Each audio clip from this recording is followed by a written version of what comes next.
Hi, I'm Becky Stoll. I work for a company called Centerstone, and I am our Senior Vice President of Crisis Services. And we are a multi-state footprint organization that operates in and outpatient care for mental health and substance use disorders. My name is Kathy Lisborg, and I work for the Zero Suicide Institute as a senior project lead. And I also have a considerable amount of experience in implementation science. So today I'm going to be talking about how implementation science can help with implementing zero suicide at your organization. And Becky is going to start it off with how they used implementation science at Centerstone. Great. Thanks, Kathy. So Centerstone started working in the arena of trying to improve our suicide prevention efforts really back in 2012. And at the time, the phrase zero suicide was really in its infancy at best. And so over a period of time, we discovered, along with a lot of other individuals, the Zero Suicide Institute and the framework, and really set about working on that. And we did that for the better part of, maybe 6, 7, 8 years. And I'll tell you, being the person that was on point for that and on lead for that, we did a lot of what? Like, we knew, I think, what to do. There was a lot of information that you could garner if you leaned into what best practice might be and what the science was telling us. There was, a pretty good amount of information into that. And so we really focused on the what for a really long time. And what were the things we needed to do around our culture, our training of the staff, how we were going to identify people who might be at risk, and then how were they going to be treated differently once we discovered that, and how we were going to treat them differently, and then really looking at data. And so, unfortunately, I think in some ways for us, and I hope other people learn from this, we spent those years on the what, and we injected things into the system, and we had really, pretty good success. About 4 years ago, we were awarded one of the SAMHSA Zero Suicide grants, and we had to decide when we were making our application, what is it? We had been doing this for a while, so what is it we could do to not only help our system but maybe advance, some of the work. Because we were a multi-state system, the first thing we proposed is that we would kind of calibrate our multi-state system so that we really ensured we were doing as much as we could the same thing in every state when it came to those pieces of the zero suicide framework. The second thing we said we would do in that grant was really look at some of the 2.0 items in it, because we did have a lot of experience. And we decided, if not us and a few others, who could really say, we understand this piece of it, but we think there's a way to make it better. And at the time, the CEO of our research institute came to me and said, what do you think about us hiring an implementation scientist? And I said, implementation what? I never heard of implementation science. I didn't know anything about it. And she started talking to me about how implementation science could partner with the what, but talk about the how. And I mean, it had been a long time since I got as excited as I got at that point and really realized the ways in which it was going to take the work we had been doing for a really long time and help us do it better, probably in the long run do it quicker, even though it was going to require us to slow down. In the long run, it would probably be quicker, and that it would be more permanent. It would have more tackiness to it, and we might not have to keep, doing some of the things we had to do over and over again. So I mean, for anybody watching, if you haven't heard about it, and I know we're going to talk about this for a minute, it was transformative for our system and something that we won't lose sight of, and that we'll do for this and other initiatives, I think, from here on out. Yeah, for those of you who don't know what implementation science is, or maybe like Becky, or just hearing about it, implementation what? It is a relatively new science. It's probably only been around for, I don't know, 15 or 20 years. And it really looks at the how you make change happen. So in science, there is this gap of about 17 to 20 years between when something is determined by researchers that this works, this is going to solve a problem, this is going to help people. And then 17 to 20 years before people say, oh yeah, we're doing this thing that helps people. So there's a lot of good interventions out there that aren't getting used because the how of making change in an organization is really difficult. And oftentimes people that are in positions to make changes at organizations are actually, they came up through the ranks, right? They were clinicians, they were social workers, or they were working in the industry that they're in, and now they've been made into a supervisor and then a manager and then a director. But if you don't really understand how to make change happen at an organization, it can make it really difficult. And so one of the things that implementation science often does is slow you down and have you look both broader at something and narrower at something. So I know that is what worked for you too, Becky, that sense of like, you had to put on the brakes to start thinking about how you were going to make change really stick this time. Yes. I mean, I think the first time our implementation scientists, said to me, I mean, you're really trying to measure twice and cut once. Now, I couldn't measure or cut anything if my life depended on it. I'm not good in that way, but that really resonated with me because we often would see an issue or know something we wanted to inject into the system. We'd kind of see it at this global level. We would figure out a plan to implement it. We would shoot it out of the cannon. And then, as our implementation science said to me, then we prayed. And, that kind of train and pray or inject and pray, we got a good distance and we saw good results. But I mean, it made it where you're just constantly on the hamster wheel, just trying to figure out, whereas using some of the tentacles that are implementation science, all those things that you know about and you're intelligent about, and that slowing down, it just made all the difference in the world. And I think it's gotten us to where we are now. I mean, we're in the 4th year of a 5-year grant, and we have calibrated across the system, which had really been something that was incredibly challenging and difficult for us. But talking to us about, I mean, one of the biggest things I think it helped us do was this notion of tilling the soil. I would love for you to talk about that, because that idea about you might want to do this thing, we normally just want to win. Okay, how are we going to do the thing? Who's going to be involved? What's the timeline? Is there any EHR? What's the training going to be? What's the training? Yeah, but that kind of getting out ahead of it and tilling the soil a bit and getting it ripe and ready for this thing you were about to drop into it. I'd never heard of that.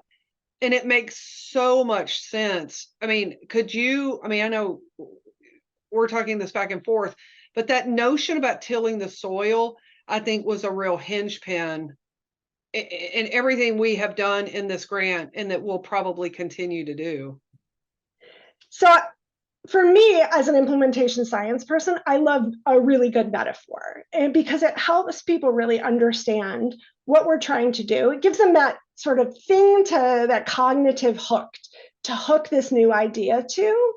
And so when we talk about tilling the soil, we think about when we want to have change happen, we don't just sprinkle some fertilizer over that soil that we're doing and trying to get those seeds to grow, because that's almost a false way, or not always the most effective way of making sure that the plants that we've planted, and we want them to flower and bloom and give all the fruit and the vegetables, if we don't really spend the time making sure that soil is rich and has everything that it needs to make those plants grow. So if you use that metaphor, the plants are the change that we want to have happen in an organization. They're the people that we want to grow and be able to do something different, and to be able to continue to do something different and do it the way we want them to do it, right? To be faithful to whatever that intervention, whatever the model is. So when you add bits and pieces of compost, right? Ways to make sure that you are adding things to your organization, like collaborativeness between staff and leaders, making sure leaders are really committed and engaged, right? And that, with zero suicide, that's the lead element. That we want people to contribute to that soil, which is going to make that culture change and make something as complex as zero suicide really be able to settle in and grow really strong roots, so those plants will continue to bloom over years. Do you think this is, I described implementation science to someone really not that long ago. I mean, I may have been doing a presentation, and I said implementation science required us to use more honey than vinegar. Do you think that's accurate? Yes, but I also think, like, it's not just the honey, but it is like, okay, so my example of honey would be an organization I worked for did carrots and sticks. And so the stick was, you have to do this thing. And the carrot was, if you do it enough times, we're going to give you lunch, right? So that's like maybe a honey thing, where implementation science also talks about barriers and really understanding what somebody's barrier is to doing this change. So to connect it to zero suicide, a lot of times that somebody, we want them to do a screening and assessing, safety planning, and mean safety counseling with clients. And we're finding that they're not actually doing it. And when we talk to them, before we talk to them, we might say, well, we need a new training, right? We need to give you more training. But when we actually talk to them and really try to understand that barrier, we find that they are uncomfortable talking about suicide, that they don't feel like it's something that they want to do, that it feels like taboo to talk about, or they talk about it in a way that gives the client a sense of like, oh, they're really uncomfortable, so I'm not going to tell them. So the true barrier to being able to do this new thing, the screening, assessing, safety planning, and mean safety counseling, if that's what the new thing is their discomfort. And that's different. It might be a training sort of thing, but it's different than just sitting down and learning and like going through a learning management system training, or sitting in a room and being talked at. That's supervision, that's peer support, that's exploring your own thoughts and feelings about suicide. So I think implementation science is less about pouring honey over things and more about like understanding the root and understanding what's underneath that, what seems like that initial reason. But I think you made a good point, Kathy. I mean, even for an organization like ours, we're large, we have lots of great things going on. But you just said, like, well, when you talk to the staff about, and I think we often, I mean, I bet a lot of people that watch this that run systems, we weren't doing a lot of talking to the staff. If we had an issue come up, like, you just tried to problem solve it. Okay, well, what, but we never went, well, gosh, we should probably go talk to those people. Like in our system, this happened. We screen at every visit for suicide. And somebody in our QI department said, we should, like, I wonder what our compliance, rate is. And it was like, yeah, that's fine. Sure, you can see how compliant people are, but is that really telling you what you want to know? Maybe not. So we ran a report for a 1-year time period.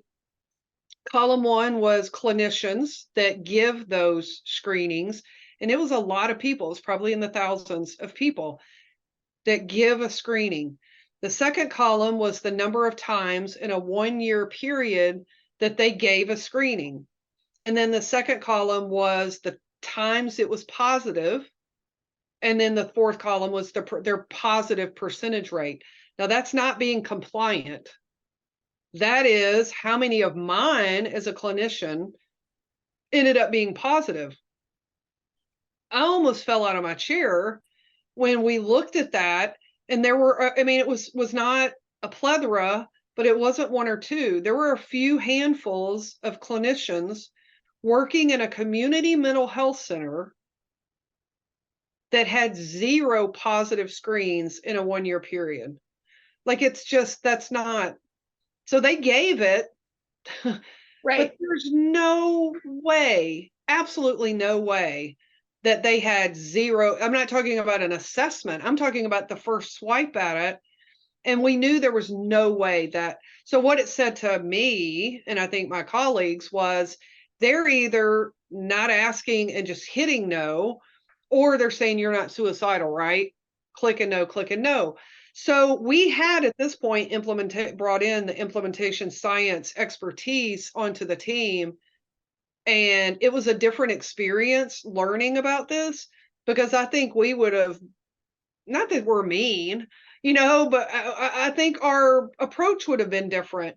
The Right. implementation scientist said to us, we should do focus groups. And I was like, what? Like, what? Whoa. And they did. Right. Almost like, we're not researchers. Why would we do something like that? And I think also to connect this to where I said, like, lots of people in upper management positions, especially in behavioral health or healthcare situations, have been clinicians. And so you think to yourselves, well, when I was doing this is what my barrier was, or these were my coworkers' barriers. So I don't have to ask them because I know. But also, when you do ask, you can build trust with your staff members in a way that you're not going to build trust any other way.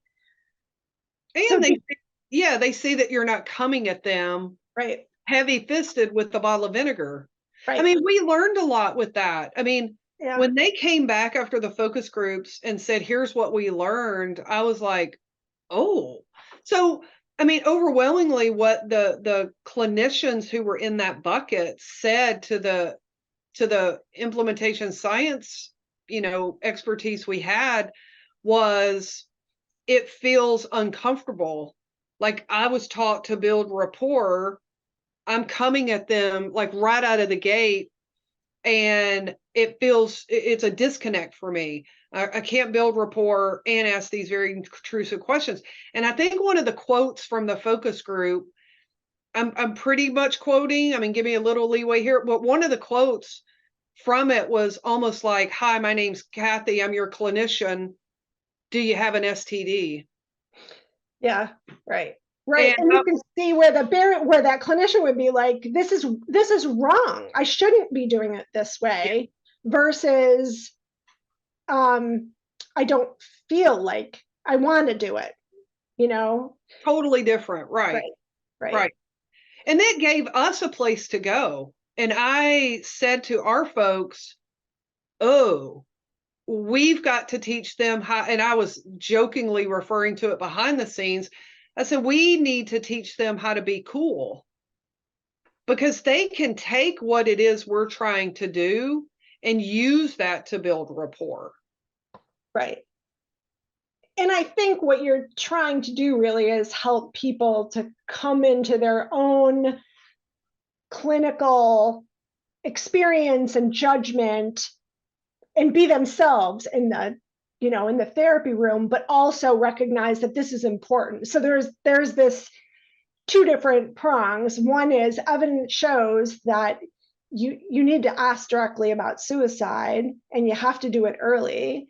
And then they're telling you, like, I see even if you told them the evidence, like, I can see that, but I don't think it's right. It doesn't feel right to me. It doesn't feel like something I should be doing. And that's a totally different strategy or training that can help them then see, oh, yeah, this is something that I should do and I can feel comfortable doing. And I think one of the things that implementation science also brings into this, it's not just like organizational psychology.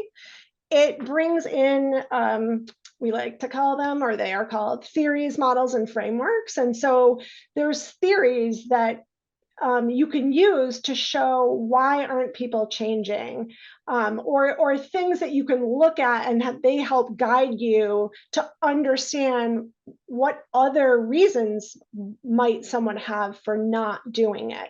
Because generally speaking, in that situation, like, they need to be trained. They need more knowledge. They need more skills instead of, they need support. They need to have a place to talk this through so that they can understand that, yes, this is your role. Yes, this is what you're supposed to be doing. And it's important to do it.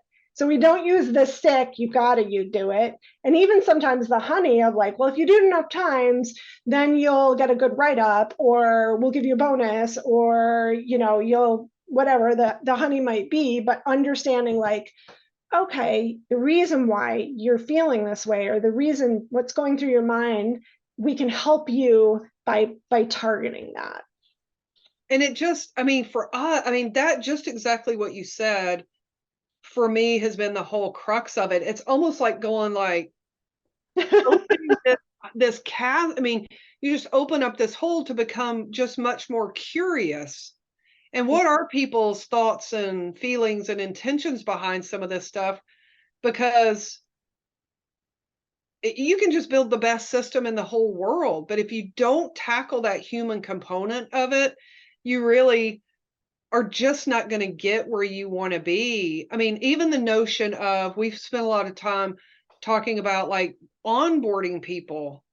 And if we just build the best system in the whole world, I onboard you better than anybody's ever onboarded anybody in their whole life, and you're ready to go. And then you get to your program, location, clinic, whatever, and there's no acculturation, and they go, we don't really do that.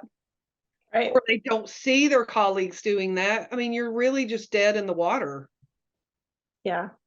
Yeah. One of the things I really like to focus on is readiness building, like readiness assessment and readiness building. And people often think like readiness is kind of a one and done kind of thing. And if you think of, I don't know about you, but like I used to go to the gym regularly, and now I've stopped going to the gym regularly. And I'm not quite ready to go back to the gym, but my reason for being ready is different than my original reason for never going. So it's we're human beings, right, trying to do things with other human beings to help them. So we need to take all of this into consideration when we're thinking about why people aren't doing what we want them to do, or even like you mentioned, why aren't they doing it the way we taught them to do it? Like, what happened?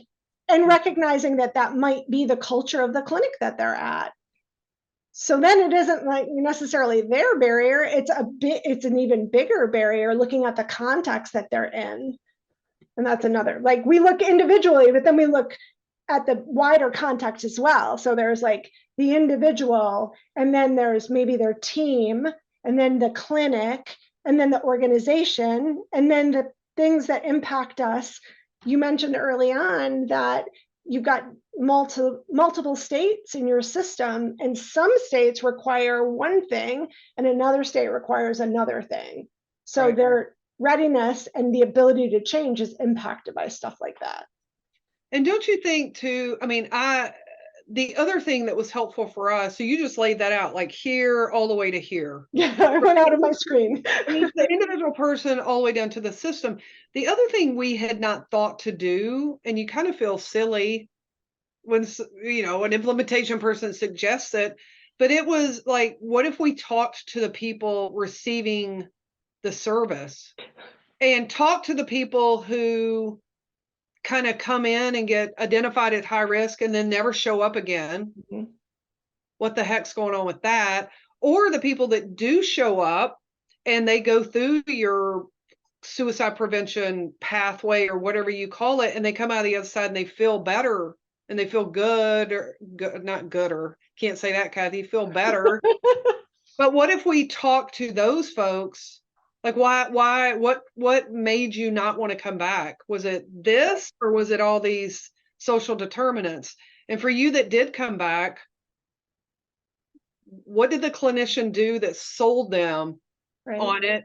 Or did the clinician not sell you and you came in because of something in you? You just wanted to get in there and feel better? Or did the clinician say or do things where you thought, man, they can help me? So that kind of notion of even including stuff outside of the system and the people that are receiving the service, I mean, it seems silly to think we never thought about it, but we never thought about it. And I just think that another scoop of what implementation science brought to us. Right. And when I say that individual, it's not just the clinician doing that, but also the recipient of the intervention. You definitely have to, because I mean, if you have a client and you're asking about suicide and they're like, I'm not going to answer that. I don't talk about that. That's none of your business. I'm not here for that. Right. I mean, I literally had a client that was like that. I'm not answering that question. I'm here for something else entirely. So recognizing that their barriers are super important, because otherwise, how can we provide them with a service if they literally don't want it? Right. Exactly. I don't So know. It's really transformed the way it's just put a different lens on it. And then you can't go back. You really can't go back, and you think a lot about measuring twice and cutting once. You think everything you approach now in our system, we're like, what do we have to do to get out ahead of this before we even remotely talk about implementing it? How are we going to get out there and prep? Who do we need to talk to? What do we need? What are the questions we need to ask? It changed the structure of how we were working on things. We developed some groups.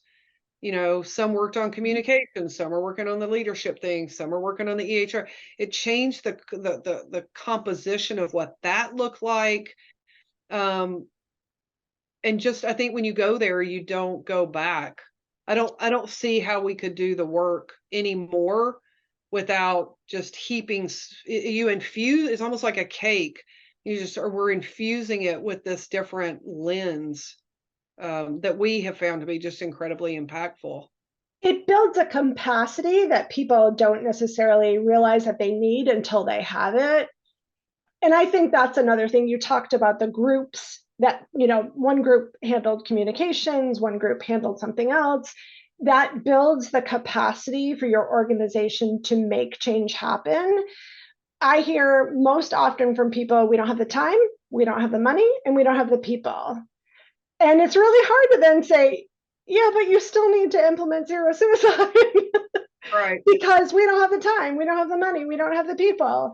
But there's so much else you can build that's capacity, like comfort and confidence in talking to somebody that's suicidal, or having these meetings that are standard in your organization that cross silos, right? And that enable different areas of your organization to communicate with each other and problem solve and help each other. Oh, we've got this report over here that we do. Oh, can I have that report over here? Yes. That's a capacity builder. And that's a huge thing that also people need to think outside of that, like people, resources, and money, or people, time, and money. That there are other ways to build capacity that will also help make your organization stronger and make change stick better, like culture change. If you can change the culture of your organization, then and make it where people feel psychologically safe and able to bring up errors or talk about problems that can really help change stick in your organization. And I do think we're beyond we don't have the people, the money, or the time. I wouldn't want to be in a court of law because my organization had, been sued and be in any kind of litigation. And that's what I'm hanging my hat on. Well, we didn't have the people, the time, or the money. I mean, I think as an industry, we've pushed that so far forward. That's not a good excuse. What we've tried to say to clinicians, oh, I don't have time for this. And it's like, you got to take this first swipe at it, because if you keep getting positive endorsement, all that other stuff's going to have to wait. All the other things that you got to do have to wait. We try to equate that to medical. If I come in and see you for a PCP appointment and you're taking my blood pressure and weighing me and all that stuff, and I'm profusely sweating and I can't catch my breath and my face is really red and my blood pressure is 200 over 160. Right. But I say, I don't have the time for this. I don't have I got 20 people behind you. That would never happen. Yeah. Ever. And it's just this shift, I think, of mentality of really looking at suicide prevention more through a lens of safety. Yeah. Not only for the staff, and I mean, it's a safety issue. And we have to do all the things that we know the science tells us to do. And I think pouring in implementation science and it is just as much, for me, it's one of the most important pieces, because I think you save time. I think you become much more, even though it feels slower, which fine in the beginning felt clunky a little bit, like, oh, just let us go, like let us off the leash. Right.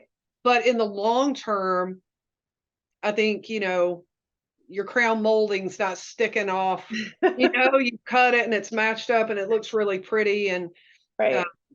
it's transformed our system. So I hope what people take away from this is seek it out, write it into grants so that you can have this kind of brain trust within your organization. Because it's eye-opening, and I think people will just get a lot from it. And I'm not an implementation scientist. I'm not being paid to endorse, I really believe in it. And I think it can transform care, which saves people's lives. Well, and it builds your capacity for change, and then you can apply, like you just said, like you can't imagine trying to do a change without it, because you've learned how important it is and how much it can help and make things better. So now you've got those skills and you can apply it to other things as well. Right. And write it into grants. Like, that's what I encourage people to do, like, where you can. I mean, it's new, and you want to talk about something new and different to put into a grant, talk about beginning to use implementation science and employing some of the techniques so that your stuff is sticky and tacky and takes the first time. I mean, that's not your run of the mill applications. So I hope we spread this and pollinate it all over the world, because I think it'll not only save lives, but I think it's going to help the people we serve who are contemplating that. Maybe we can help them find lives that they want to live and not kill themselves, but that we help people find lives that they find meaningful and worthy to live. I agree. Well, thank you. Thank you. I appreciate it. This is always fun to talk to you, for sure. Yeah. All right. Good luck, everybody. Bye.